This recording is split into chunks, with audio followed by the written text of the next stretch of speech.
इथे शेतकऱ्यांनी पिकाची काढणी झालेली आहे, मळणी झालेली आहे आणि ओपन फील्ड शेत तुम्हाला दिसत आहे. याच्यावर जर पाहिलं तुम्ही तर पिकांचे अवशेष ही तुम्हाला दिसत आहेत. आता शेतकरी काय करत आहेत तर मशागत करण्याची तयारी करत आहे. जर शेतकऱ्यांनी शून्य मशागत किंवा कमीत कमी मशागत पद्धत जर अवलंब केली तर त्यांच्या पिकामध्ये उत्पन्नामध्ये वाढ दिसून येते आणि खर्चावरही नियंत्रण आढळून येईल.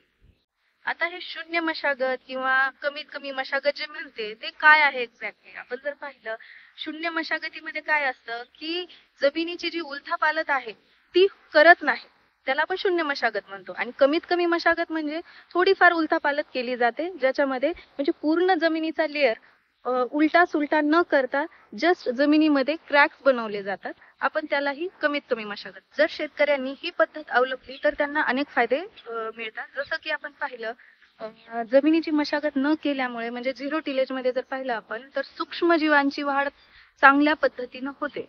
त्यामुळे जमिनीतील जे कार्बन कंटेंट जसं आपण सेंद्रिय कर्ब म्हणतो तोही वाढ होते.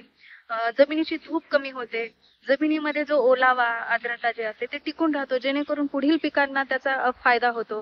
कमी पाणी देण्याची गरज पडते. या सर्व गोष्टींमुळे पिकाच्या उत्पादनात चांगल्या पद्धतीनं वाढ दिसून येते आणि जो खर्च इंधनावर मजुरावर लागणार आहे तोही कमी होतो. शून्य मशागत पद्धतीमध्ये तुम्ही झिरो टिल ड्रिल नावाचे मशीन आहे तर त्याचा वापर करू शकता आणि मिनिमम कमीत कमी मशागतीमध्ये जर पाहिलं तुम्ही सबसॉयलर असेल, मोल फ्लो असेल अशा यंत्रांचा वापर करू शकता.